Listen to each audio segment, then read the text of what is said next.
The miners of Gerion Theta called the ore veins the planet's heartbeat. New hands swore they could hear it through the drills, a slow throb tucked under the racket of metal on stone. Old hands said it faded once you learned the rhythm of the shafts, like a ship crew stops noticing the reactor's hum. By the end of a month, it was just there, something you matched or you broke against. On the 43rd day of the season, the beat changed. Audric felt it first, a stutter through the grip of his cutter. The bit chewed, then slipped as if the rock had suddenly become cartilage. The expected spark flurry of ore didn't come. A plume of black powder poured out instead, dry as chalk but clingy as frost, coating his gloves in a film that would not rub off. It smelled like winter inside a battery. He signaled a halt. In the sudden quiet, they heard a new sound. A knock from beyond the wall. Not settling stone, not a fault groaning awake. A measured knock, patient, counting something only it understood. They made the surface at shift's end, with excuses lined up, bad bit, vein pinched, heat in the motors, but the excuses died in their throats. The sky, usually a bleached lid, wore a smear of green on the horizon, thin at first, then thickening as they watched. A dust, no, an ash began to fall out of clear air. It patterned itself on metal in delicate geometries, filigrees, spiders' webs, spirals that suggested numbers without committing to them. Men wiped it away. It returned as they watched. The Vox mast on the admin tower chattered and coughed. The crawler bay's lights stuttered in a sequence no one had programmed. An adept from the refinery, fingers bound in prayer strings, offered the litany of appeasement. The cogitator ticked and stared like an animal that had forgotten its name. Doors stuck. Pict screens woke of their own accord and died into a single gray bar. Generators took power in, passed it along reluctantly, then spat it back as if offended. People blamed grit in housings, dry air, bad lubrication, anything familiar. But the ash kept falling, and the knock kept tapping, and the heartbeat, which miners swore was just a superstition, had moved from the walls to the chest. At dusk, a sword of green climbed out of the east and split the horizon into plates. No thunder, just light, clean and noiseless, too precise to be natural. It withdrew with a folded motion, as if being resheathed inside the planet. Over Varro climbed a crate with a loudhailer and read the emergency plan by memory. Caravan to the shuttle pad, no detours, no heroics, no stopping. His voice broke twice. No one mentioned it. The crawlers started reluctant, like beasts refusing harness, but they went. Ash hissed under treads. Landmarks turned incorrect. A ridge went to black glass. A culvert ended in absence. A fence's shadow pointed the wrong way. They reached the pad with the strange comfort that comes after a hard thing is done, only to find the shuttle ramp already down, the interior lit a shade of green that had no place in a human ship. The pilot went aboard with his collar pulled over his mouth and returned 5 breaths later, without his collar, dagging into his glove. He said, "The throne is taken by a man who isn't there." He didn't mean a ghost. He meant something that occupied the idea of a chair too tightly for a mortal to intrude. Varro drew his pistol and put 3 shots into the console. The panel bled a thin black fluid that smoked where it touched deck plates. The lights went out. A new sound started. Rope pulled through meat, and then stopped, as if reconsidered. No one argued when Varro said they were walking. Beyond the ridge, the world admitted it had been lying. The valley the ore map called inert was a field of blades. Structures like stacked knives rose from a floor polished to a mirroring black. A river of light, green, viscous, flowed without a source and pooled in a basin that reflected nothing. Stairs had arguments with gravity and mostly won. Audric thought, against his own consent, "A door has been opened." The phrase fit too well. It felt less like a thought than a memory returning. They saw the first of them walking from between the blades. Skeletal in plan, yes, but the skeleton belonged to a design older than anatomy. Limbs plated in metal thin as frozen water, faces like coins left to tarnish down to the Emperor's outline. Eyes, stones lit from within, hue of deep seas under storm. In their hands, rods that were blade, lantern, and void by turns. They moved the way a promise keeps itself. Varro raised his pistol and lowered it again because nothing in that column reacted to fear or threat. More came until the eye accepted a number and then surrendered, trying to keep count. The miners shifted without command into a formation that looked like pleading. A few sank to their knees with the embarrassment of men confessing prayers they had mocked. Audric's fear didn't fade. It was smoothed, rounded as if by a patient file. The refinery adept whispered a handful of sounds, then covered his mouth as if surprised he knew them. "He is the dead that do not end," he said hoarsely. "The kings in the stone, the tomb that dreams you back into it." The words landed with grim familiarity, like names remembered after decades, never taught, always there. Larger figures followed, mantled with rings that spun without friction, collars like slices of shadow, staffs that hummed through the marrow. One raised a device that made the earth underfoot feel argumentative, as if each step demanded a justification your joints couldn't supply. Another flicked 2 fingers, and the med servitor broke down mid-stride, parts levitating in a tidy galaxy. Pieces clicked into new alignments, according to a schema none of the living had seen, but all recognized as correct.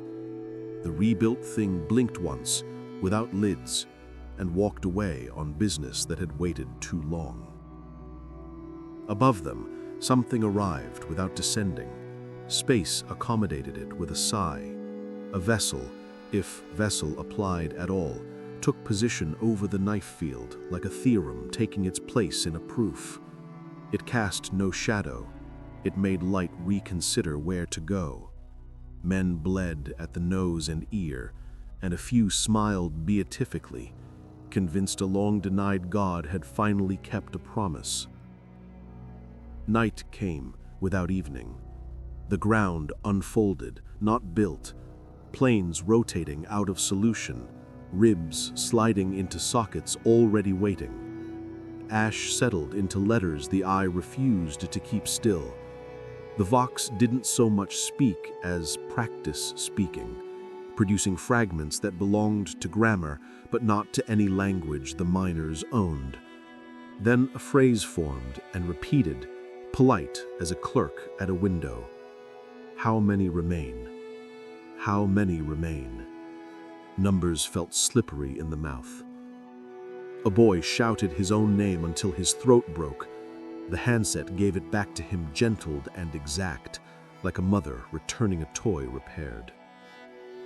On the 5th day, ranks rose from beneath the knives with the patience of roots. Lesser constructs in endless files, joints whispering. They passed the living as weather passes a field. A few paused at a crawler and unfolded their hands into tools that were premonitions of tools. The crawler relented its secrets gratefully and subsided into a quieter stillness. Varro climbed another crate because there are roles you keep even when they're empty, and spoke about winters they had beaten and storms they had endured and work that made men into iron. And then he fired into the black glass at his feet as if punctuation might be sovereign. A lance of green found him, and divided him neatly into studied parts. No blood, no smoke, a diagram annotated with care. The caravan dissolved without running. Paths refused to connect. A man could choose west with all his will and arrive behind himself. Those who lay down to die discovered sleep would not accept them. They were too interesting to the air. Audric walked. He had company until he looked to count it, then it dwindled by the logic of frost melting. They went through an orchard of spires, each bearing a curtain of light like banners hung for tall gods. Towers unscrolled upward into the sky with the relief of joints after long sitting. Somewhere beyond the ridge, something fought with a heat too clean to be mortal, and for a heartbeat, the planet remembered how to be bright. The memory closed like a book. The city on the horizon did not appear. It was conceded. Angles agreed with one another at new values. Streets ran where streets had waited beneath a pretense of dirt. At the city's heart, a chamber opened like a mouth, and within stood a figure taller than its lords, ringed by calm orbits, eyes like slots where offerings vanish. Around it, arrays activated with the serenity of tasks resumed. The ranks of metal men kneeled in a single, easy motion learned before mammals had ideas. Audric understood, and the understanding did not come as a thought, but as an alignment. This was not invasion. This was correction. The mine, the habs, the names they had given to gullies and gulls, the path to the shuttle, the jokes carved into mess tables. Those were the scribbles children make on the margins of a codex. An adult hand had turned the page and smoothed it. The Vox, when it worked, carried voices that claimed orbit and authority. They repeated their courteous question and promised dissent and remedy, and each time the promise reached the knife field, it bent around the chamber and came back empty. One transmission tried a hymn of the distant throne and did not quite remember the words, as if the singer had been taught long ago by someone impatient. In the city, windows opened onto rooms in which no furniture existed because nothing sat. Everything slotted. A plaza filled with instruments whose only moving parts were outcomes. Lines were inscribed in the sky, as thin as spider silk and as permanent as debt. In niches along a colonnade stood 6 human shapes arranged in attitudes of inquiry, head turned, hand raised, leg about to step, made of people who had once slept in the same row as Audric and spent their off hours arguing about stew. He did not let himself recognize which 6. Recognition was a cruelty he could refuse. At noon, or what the eye insisted must be noon because the light argued for it, the great figure lifted one hand. Between finger and thumb, a white thread spun out, no thicker than breath on cold glass. It stretched across distance without traveling. It touched Audric's brow with the propriety of an old rite. Behind that touch, the suggestion of a question surfaced. Consent. Choice. Yes or no. But the ruins under all worlds know, some questions are only rehearsals. The answer had been given millennia ago, when kings sold their endings for the promise of always. He said yes anyway, because that is what small lives do when asked.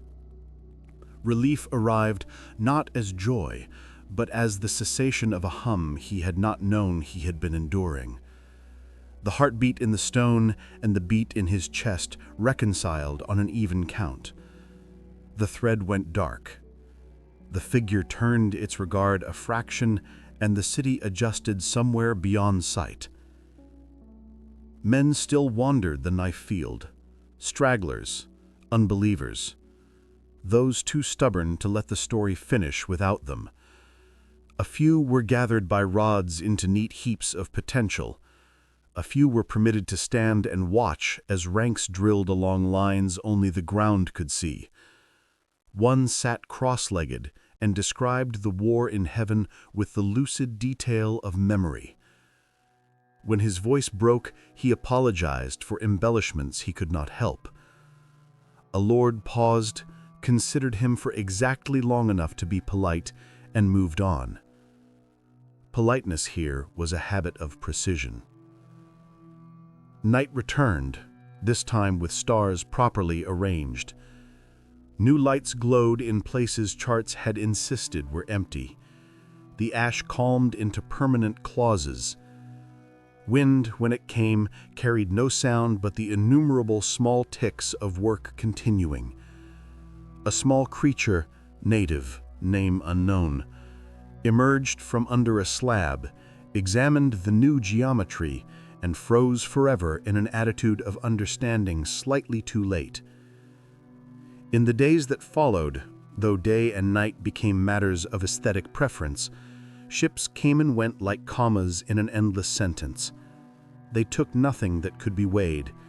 They deposited nothing that could be catalogued. They edited. Patterns in the plaza changed between blinks. A door opened, and now opened onto a corridor that had always been there.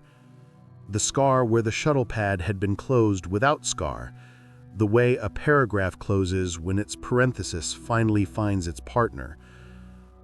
Audric sat when he remembered that standing required choices. Across from him, a man called Breno rolled a prayer string in his palm and tried to remember a child's birthday song. He could hum the shape of it and not the tune. Then he could hum the tune and not the shape. He looked at Audric and smiled the apology men offer when they have broken a small thing that mattered. Behind them, a newly minted construct, part servitor, part thesis, passed, its gate the neat conclusion to an argument no human had seen made. Sometimes the Vox said a name, and the name belonged to someone who's not present, and the name came back with an echo of laughter that did not mock. Sometimes a human voice, clipped and brave, promised retrieval tomorrow. Tomorrow is a concept that prefers consent. The knife field did not give it. It rained once. Not water. Beads of clear matter fell and nested into the black glass. Each bead finding a hex it had been meant for since before rain. The surface sighed and smoothed. Afterward, the air smelled like a new book opened in a cool room. The adept, what was left of him, stood straight as a dial and announced to nobody that the machine spirits had not been slain. They had been corrected into something truer. Then he cried without tears because ductwork had been reassigned. A pilgrim would later tell a story on a station far from Gerion Theta about a dead world that seemed tidier than any human effort. He would say the plains shone like dark mirrors, and the wind never raised dust. He would say footsteps made no echo, and that speech felt too loud. He would say doors opened onto angles that weren't mistakes, and that standing in the wrong place made you understand mathematics in an upsetting way. He would say the word Necron in a baritone whisper for effect. Listeners would ask what was taken from the miners. He would answer, less than you think, more than you can count. He would mean it sincerely. When he left, he would not know that beneath his boots, a map had been redrawn to include him as a notation. Visitor, harmless, permitted. He would not know that far below the surface, under the chamber where the king had lifted its white thread, lay a hall of posed inquiries. Men and women, arranged not as statues, because statues flatter themselves with art, but as pages in an index. Audric stood among them sometimes, and sometimes sat. In one arrangement, he was a question mark. In another, an M-dash. He had the sense that he was being read correctly for the first time.